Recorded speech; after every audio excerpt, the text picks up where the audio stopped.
ఇంకా నేను చెప్పొచ్చేది ఏంటంటే, మీరు తక్షణమే వీటిల్ని ఖండించాలి. మీరు కూడా కొన్ని కొన్ని మీకు హాస్యాస్పదంగా మీరు ఏం చేస్తారు, చలోక్తులు విసిరేటప్పుడు నోరు జారుతారు మీరు నాలాగే.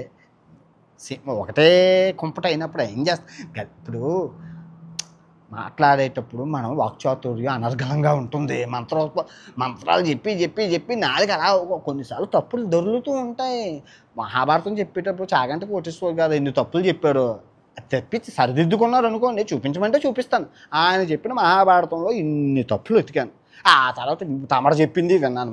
తమరు ఇంకానా చెప్పేటప్పుడు వాక్శుద్ధి జరుగుతూ ఉంటుంటుంది. చిన్న చిన్న తప్పులు దొర్లుతూ ఉంటాయి. మనం చూసినట్లు పోవాలి.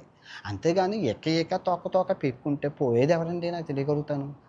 గతం మర్చిపోకూడదు. మా గురువుగారు చాగంటి కోటేశ్వరరావు గారు గీత కార్మికుల విషయంలో ఏదో నోరు జారారని చెప్పే విషయంలో తల కలిగితే మొల కలగదు ఏదో అది ఎందుకులేండి, కానీ అది అన్నారని చెప్పి ఆయన అబ్బో ఆ రోజుల్లో వేధించారు, ఏడ్చేశారు. పాపం ఆ గురువుగారు ఏడ్చిన రోజు నా కళ్ళల్లో కన్నీటి బొట్టులు రాలే. ఎన్ని రోజులు ఏడ్చాను మా గురువుగారిని అలాగ అన్నారని. ఏం మీరు మర్చిపోయారా?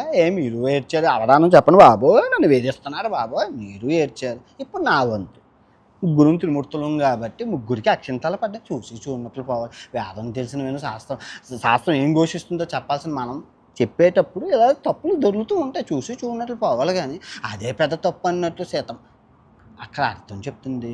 మీకోసమే ఇది నేను చెప్పాల్సి వచ్చింది. ఇప్పుడు